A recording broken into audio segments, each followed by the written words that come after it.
Study IQ IAS, अब तैयारी हुई अफोर्डेबल।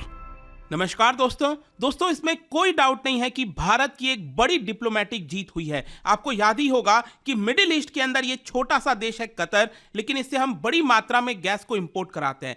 इनके द्वारा हमारे जो 8 एक्स इंडियन नेवी पर्सनल हैं उनको अरेस्ट कर लिया गया था। वो मैं सब कुछ आपको आगे बताऊंगा वीडियो में, लेकिन इनको यहां पर मौत की सजा सुनाई गई थी, डेथ सेंटेंस सुनाया गया था। और आप देख भी सकते हो यहां पर अक्टूबर की खबर है, Qatar court hands death sentence to 8 former Indian navy officials. लेकिन आज सुबह सुबह एक बहुत बड़ी और अच्छी खबर सामने आई है।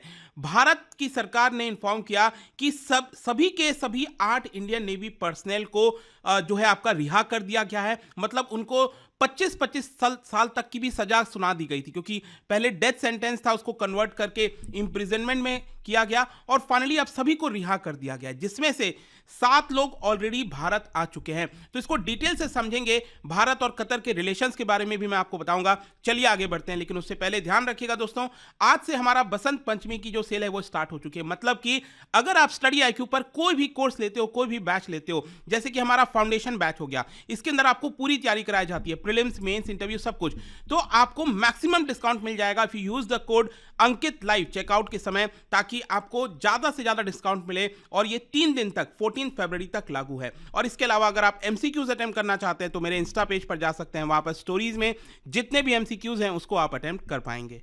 तो चलिए शुरुआत करते हैं और सबसे पहले ये देखते हैं कि एग्जैक्टली क्या हुआ है। देखिए, in what can be seen as a major diplomatic win for India, 8 जो हमारे इंडियन नेवी के वेटरन्स थे उनको कतर की कोर्ट ने रिलीज कर दिया। मतलब एक तरह से पूरी रिलीज कर दिया है। ये एक बड़ी बात है, उसका इंपॉर्टेंस मैं आपको समझाऊंगा आगे। सबसे पहले तो ये देख लेते हैं कि ये 8 इंडियन नेवी वेटरन्स थे कौन। देखो, कतर में एक कंपनी है that is Al Dahra global technologies. तो जो हमारे 8 मैन थे, एक्स इंडियन नेवी के पर्सनल थे, वो इसी कंपनी में काम कर रहे थे। और ये कंपनी क्या करती थी? ये प्राइवेट फर्म थी जो कि ट्रेनिंग और बाकी के सर्विसेज कतर की आर्म्ड फोर्सेज और सिक्योरिटी एजेंसीज को प्रोवाइड करती थी। तो जो ट्रेनिंग हो गया, कई और भी अलग अलग चीजें होंगी, सर्विसेज होंगी टेक्नोलॉजी से रिलेटेड, वो सर्विसेज कतर की आर्म्ड फोर्सेज को ये प्रोवाइड करती थी ये कंपनी।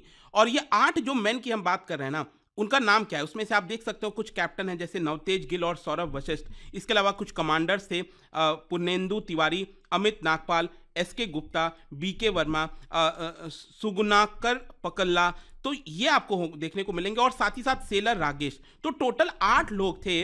उनको क्या किया जाता है, अचानक से ये कंपनी में काम कर रहे थे कतर में ही, दोहा में, और अचानक से अगस्त 2022 में कतर की अथॉरिटीज के द्वारा उनको अरेस्ट कर लिया जाता है और किसी को पता नहीं चलता इसके बारे में। एक्चुअली मुझे याद है 2022 में उनकी जो एक सिस्टर है, दैट इज आप देख सकते हो पुर्नेंदु तिवारी, कमांडर पुर्नेंदु तिवारी, उनकी सिस्टर एक्चुअली इसके बारे में ट्वीट करती हैं और बताती हैं कि कतर में बहुत दिनों से उनके जो भाई हैं वो बंद है, और भी कई सारे एक्स इंडियन नेवी पर्सनल बंद हैं। और मुझे याद है ये चीज़ कि जब उन्होंने इसको लेकर ट्वीट किया था, उसके बाद मैंने वीडियो भी बनाया था और हम देख रहे थे इसको लेकर ऐसा कोई बहुत चर्चा नहीं हो रही थी उस समय।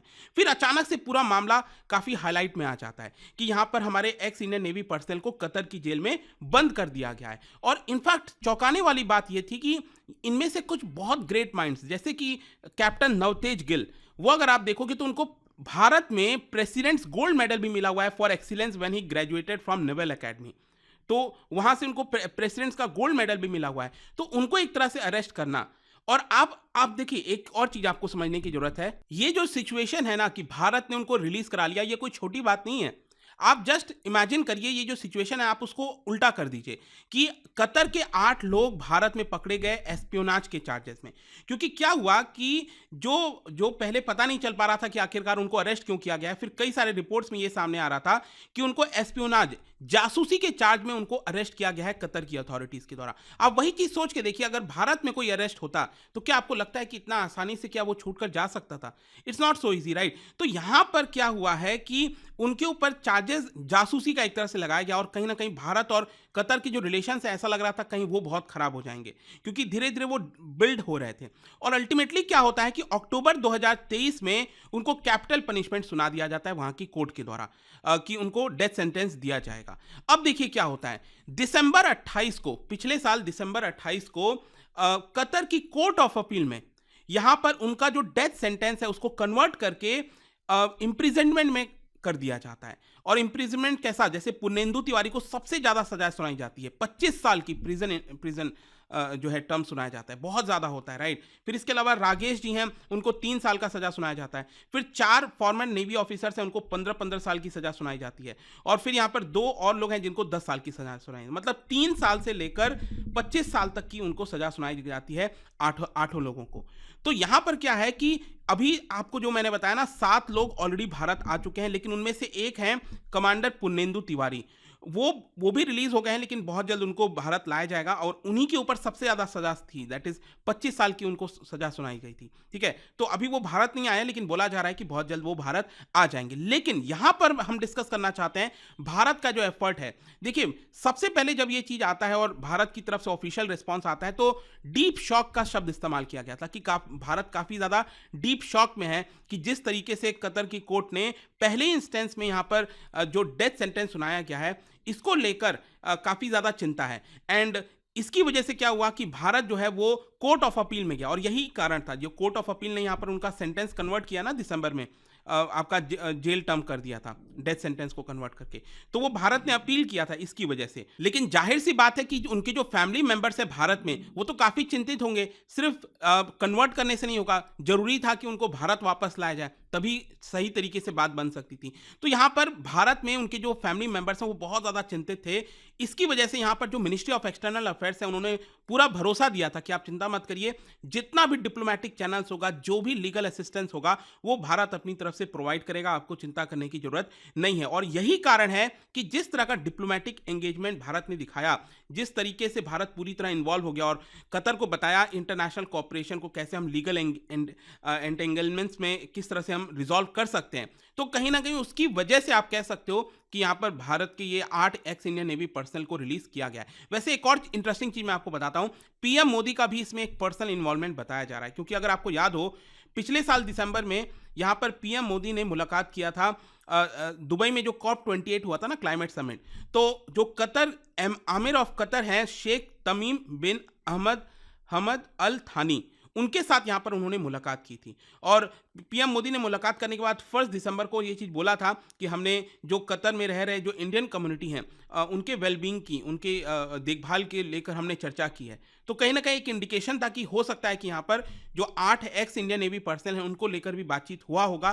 तो इसको भी एक बड़ा बताया जा रहा है कि इसमें पीएम मोदी का भी पर्सनल इन्वॉल्वमेंट हुआ होगा, जिसकी वजह से आज ये रिजल्ट आपको देखने को मिल रहा है। और फाइनली आज ही जो है 12 फरवरी को यूनियन गवर्नमेंट ने एक ऑफिशियल स्टेटमेंट रिलीज किया, और साथ ही साथ कहा, थैंक्स भी बोला, जो आमिर मैंने आपको बताया ना, स्टेट ऑफ कतर, उनको भी इस चीज के लिए धन्यवाद दिया कि उन्होंने मदद किया और यहाँ पर उनको रिलीज कर दिया गया। इनफैक्ट कांग्रेस पार्टी का भी मैं ट्वीट देख रहा था, जयराम रमेश जी, उन्होंने भी इसका स्वागत किया है। Indian national Congress joins the entire nation in its relief and happiness, कि 8 के 8 जो इंडियन नेवी पर्सनल हैं उनको जो है आपका रिलीज कर दिया गया, वो घर आ रहे हैं वापस। इनफैक्ट यहाँ पर आप देखोगे जो 7 लोग आए हैं, उनमें से ज़्यादातर लोग बार बार यही कह रहे थे कि हम करीब 18 महीने तक वेट किए हैं, लेकिन we are extremely grateful to the prime minister, क्योंकि उनके इन्वॉल्वमेंट के बिना शायद ये पॉसिबल नहीं हो पाता। We are grateful to the government of India from the bottom of our hearts for every effort that they have made, ठीक है। तो ये सारी चीजें, खैर जाने से पहले मैं आपको एक और चीज बता दूं, भारत और कतर के रिलेशंस धीरे धीरे काफी अच्छे होते जा रहे हैं। देखिए, सबसे पहला एग्जांपल मिलता है जो फॉर्मर प्राइम मिनिस्टर हैं हमारे मनमोहन सिंह जी। जो डॉक्टर मनमोहन सिंह जी हैं, वो 2008 में, मतलब पहली बार ऐसा हुआ था कि भारत का कोई प्राइम मिनिस्टर कतर गया हो, कतर के विजिट पर। 2008 में मनमोहन सिंह जी पहले प्राइम मिनिस्टर बने थे, और उसके बाद आप देखोगे तो कई सारे विजिट्स हुए हैं, जैसे कि पीएम मोदी भी अगर आप देखिए तो 2016 में विजिट पर गए थे कतर में। 2015 में भी जो आमिर ऑफ कतर हैं वो भारत आए थे। External affairs minister S Jaishankar, उन्होंने भी कई बार दौरा किया हुआ है कतर का। इनफैक्ट 2018 में सुषमा स्वराज जी पहली फॉरेन मिनिस्टर बनी थी जब वो कतर गई थी। लेकिन 2021 में अगेन आप देख सकते हो यहाँ पर बताया जाता है कि India was among the top 4 export destination, मतलब कि कतर जो है जो भी एक्सपोर्ट करता है जिन देशों को, उसमें भारत टॉप 4 में आता है। और सबसे ज्यादा भारत क्या मंगाता है वहां से, देखो हमारा जो बायलैटरल ट्रेड है दोनों के बीच में वो $15 बिलियन के आसपास है, लेकिन सबसे ज्यादा जो हम मंगाते हैं वो आपका एलएनजी, जो गैस होता है ना, एलएनजी और एलपीजी, वो हम मंगाते हैं करीब $13 बिलियन, तो यही है अपने आप में।